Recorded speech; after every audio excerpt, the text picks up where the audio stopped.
I'm Jim Check. You're watching Kelowna Now. Today I have in studio with me Jerry Redman, the owner of the ReMax Kelowna brokerage. Awesome, Jim. Thanks very much for having me today. We're going to do a bit of a recap as to the prior month and maybe just how it's looking in the future and how the past year went. Well, the past year was a bit of a struggle in our market for sure, Jim. The last 6 months of the year were definitely off the mark of what we've been used to. But, the start of the 2024 has definitely seen a bit of an uptick and a bit of an improvement over the last 6 months of last year. So it's kind of a buyer's market right now, but it's definitely still a buyer's market. I think we'll see a buyer's market kind of remain in place until we start to see some of the interest rate changes. And I think once that starts to happen, I think we're going to have a little bit of pent up demand left over. Yeah, from it'll probably last year. surge out of the gate there. And I think they're expecting somewhere in June. I think that's what most of the analysts are calling for. There's been various topics. A few people were thinking we might see it a little bit earlier than that, but I think we're probably back further into June or even July for a rate cut from what I'm reading lately. But I think there, like you said, there's probably some pent up demand and people are just waiting for some rates to drop. And the longer term rates have come down a little bit, though, haven't they? Yes, definitely. If you're looking at 5-year money, you've got there's been a drop come down on those rates, which is great. A lot of people, our mortgage specialist was in talking to us last week, suggesting that most people right now are looking at a 3-year rate, thinking, you know what, they'll lock in for 3 years right now. That'll give the Bank of Canada rates a little more time to come down and give them that certainty for the next little while, and then decide what they're going to do at that point. But 3 years seems to be the rate of choice right now. How is the housing supply in Kelowna right now? You know what? It's actually, we're starting to see more listings, which is nice. We're definitely getting more inventory, which is allowing the buyers to have more choice when they're out shopping. We don't have that frenzied market that we had in 2021 multiple and offers and all that kind of stuff. Well, you know what?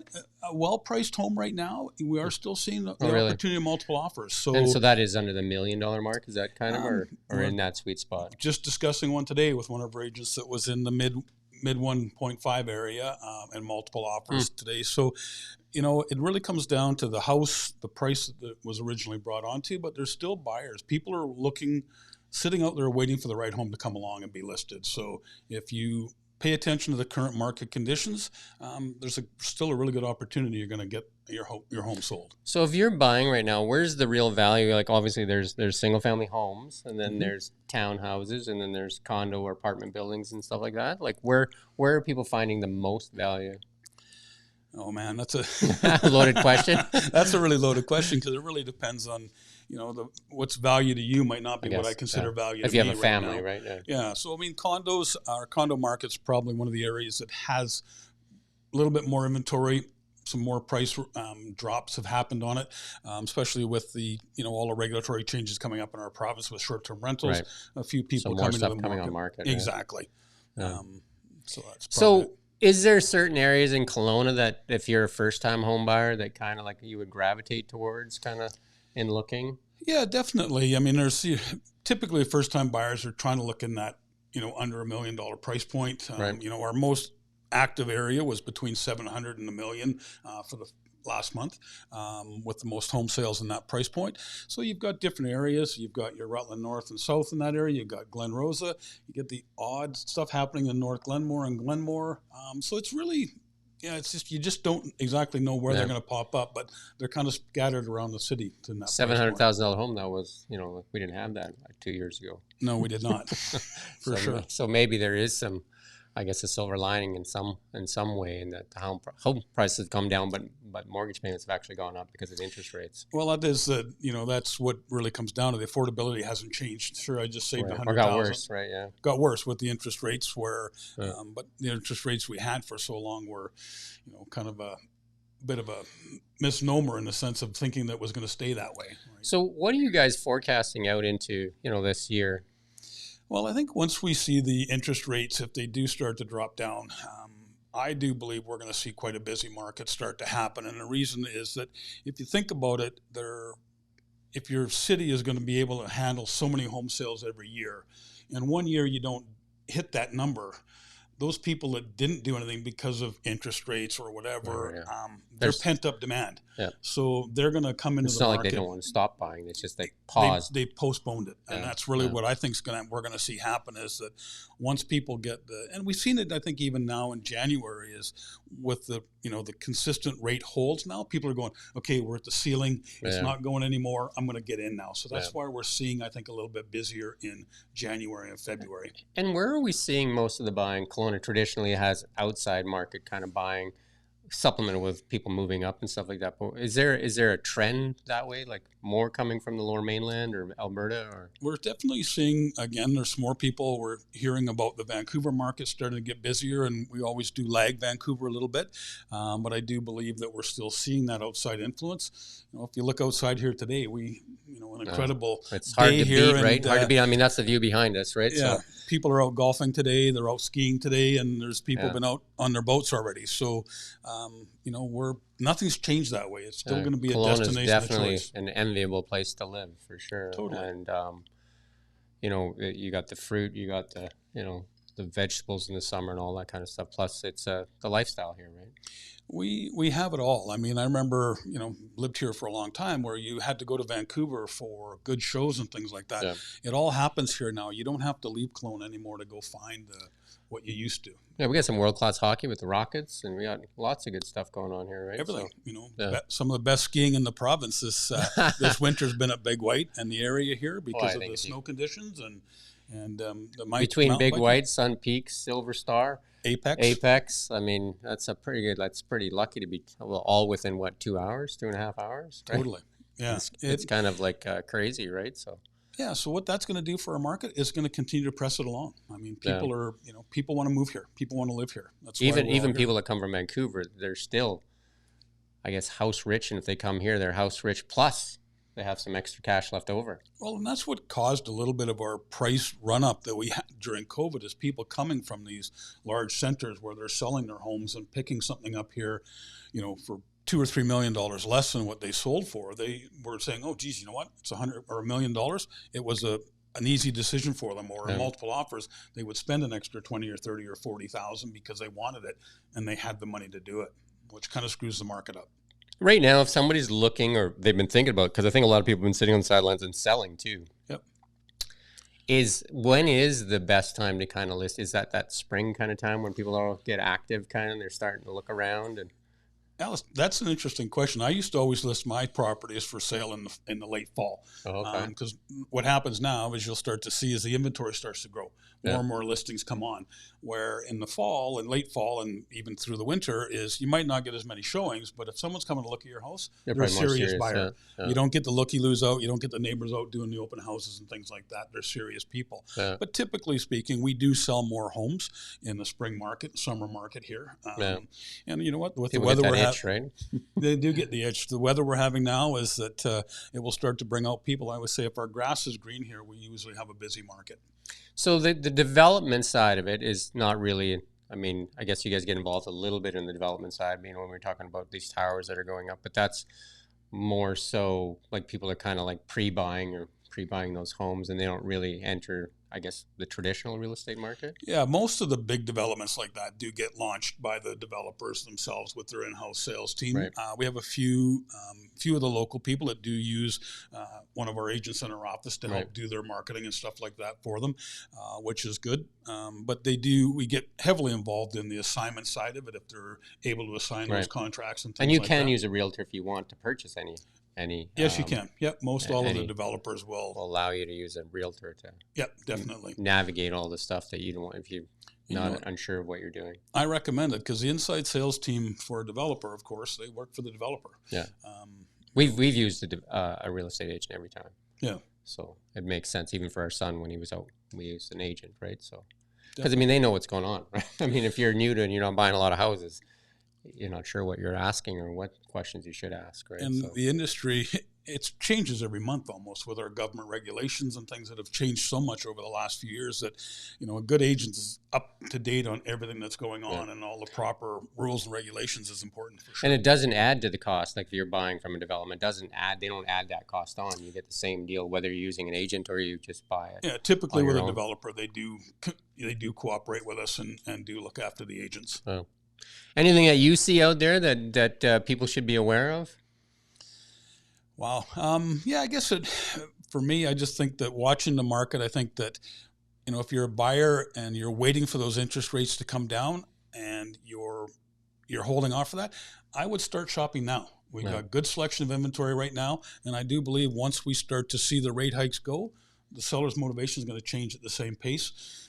Whenever the market starts to change, either it's up or down, one party, if it's going up, the seller usually reacts to the up of the market quicker than the buyer does. And that's when it's going down, the buyer seems to react quicker to the market going down. So if you are thinking about buying, now is when I would start doing my shopping. Be prepared, I guess, is the totally. Get yourself a good realtor and be prepared, right? Yeah, it's really learning the market, understanding what's going to work well for you, and especially first-time buyer. If you're a first-time buyer, I tell people you got to be making sure that you're making the right decision in your first go, and that's where some guidance from a good agent will help.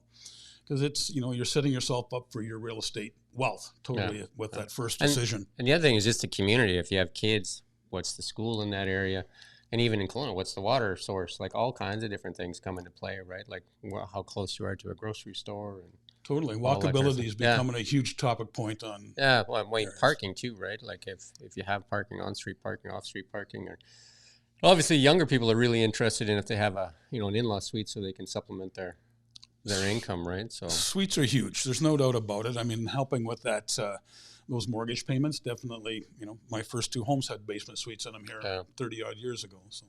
Yeah, and then people are starting to add them on now too, and I think they're changing the rules in Kelowna. I think that you're allowed to, it's going to be more wide open as to what you're allowed to do on your property, I guess. For sure. The provincial government's changes that they have with zoning and things like that will allow that to happen a lot easier in the future. And I think that they're looking for more density, and that's, again, when you talk about parking, density, how are you going to be able to park and use your property and stuff like that's going to be really important. How big are the EVs when people are buying now? Are they asking for, is that a thing? People are asking if they have like EV plugs in the homes and stuff. I mean, you can add them easily into any home too. Or? Yeah, it's not, I don't think it's as hot topic as other things right now, but definitely the question's coming up. I mean, even in our office parking lot, we're talking about, we're going to start needing to put some chargers in and things like that. And, again, it comes down to can the building handle it? Can the grids handle it, right? Too, to how many they can have and things like that. Solar come into the equation at all yet, or? There's a little bit of it here, but not a lot. I think we'll probably start to see more of it. The panels seem to be getting more and more efficient all the time. Cheaper and cheaper too, right? As well. I did put it on my house. So, did you? Yeah, it's and there's a really good. I won't get into it too much, but there's a really good. We've done some shows on it. You can go watch them. Basically, you can almost get a free solar system if you do it right. Oh, really? Okay. Just through the government financing and stuff like that. We had someone in talking about solar to our office about 6-8 months ago, and maybe it's time for a bit of a refresh. I think it's a really good thing, and I think it would be a really sweet, especially Vancouver buyers, because if you go to Vancouver, there's like every 5th car is an EV, right? So they're probably going to be looking for chargers and stuff like that. When people are looking at homes that are very similar, it's going to be those small things that kind of. It's always the small things that will put someone over the top for the sure. The kitchen, right? Yeah, exactly. Focus on the kitchen, right? Yeah. So I think that's where the kitchen kind of great area or whatever where the family spends most of their time, right? So definitely. Is there an area in the you guys service basically the Okanagan, I take it, right? Like we're kind of probably realistically from Peachland all the way up to Lake Country, Vernon area from our offices. Any good bargains out there if a person's looking? If you would say, hey, this is where you need to go. Like if you're, I'll give you because demographics make a big difference. If you're, our age and you're saying, you're not really, you don't have any more kids or anything. Like, is there a place that you would kind of like gravitate towards?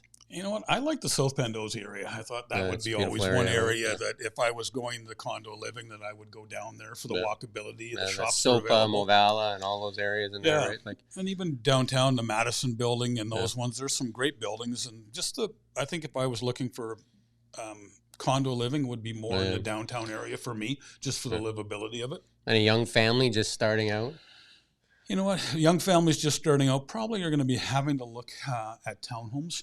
I think the yard factor, having that outdoor access easy for families. I know my niece just moved here from the Lower Mainland, and that was one of their big reasons, was moving from the 20th floor of the building to with two little kids and having a backyard. Is West Kelowna kind of one of the better places to look at townhomes, or?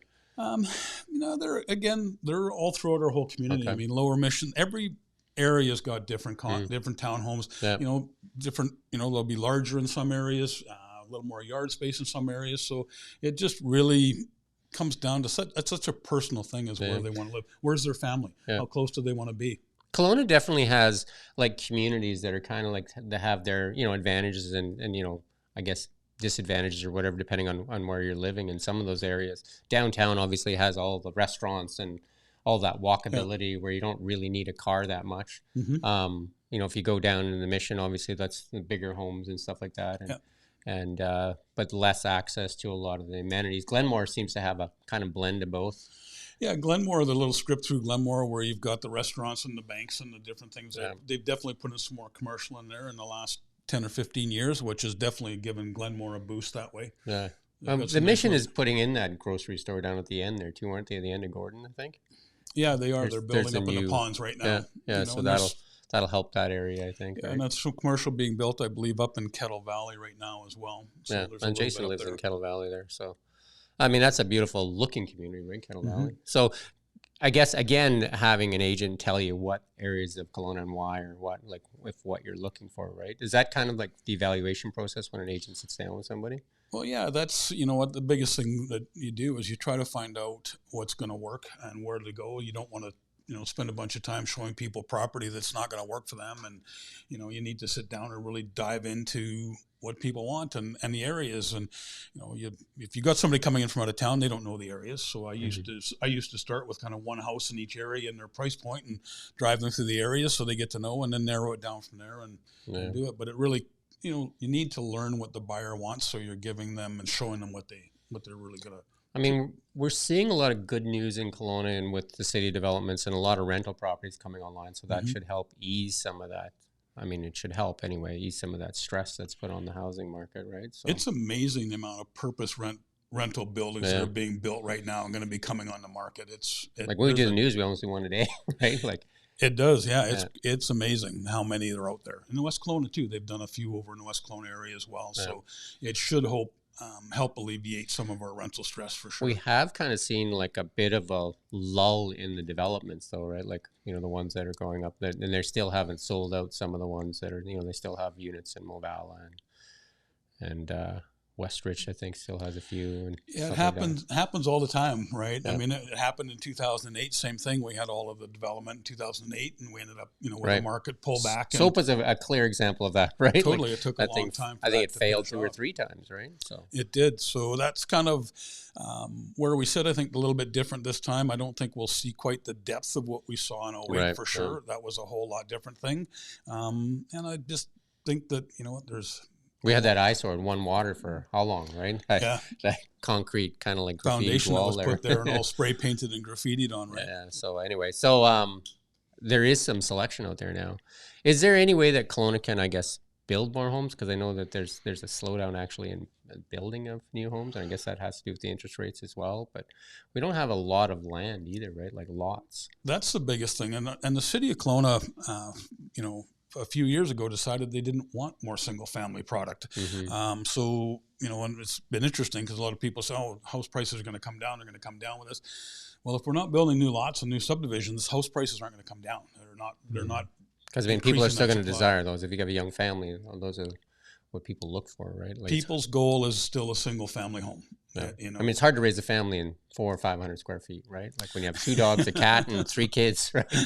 You're definitely not raising a family in some of the studio apartments. But you know what? They're also a great opportunity for someone to get their leg in the market, start to build some equity, and that's what it's all about. It's not your first home. It's where you gravitate towards, right? And I always find it interesting with first time buyers. They're picturing themselves in their parents' home. They're picturing themselves in what their parents bought when they started 25, 30 years ago. So the first-time buyers need to make those moves up and do that like their parents did. Yeah, it's not where you are, it's where you're going. Exactly. Yeah. We'll leave it there, I guess, for Awesome. the first show we got going on here. So Great. thank you, Jerry, for stepping in, and thank you for watching Kelowna Now. Appreciate it, Jim. Thanks.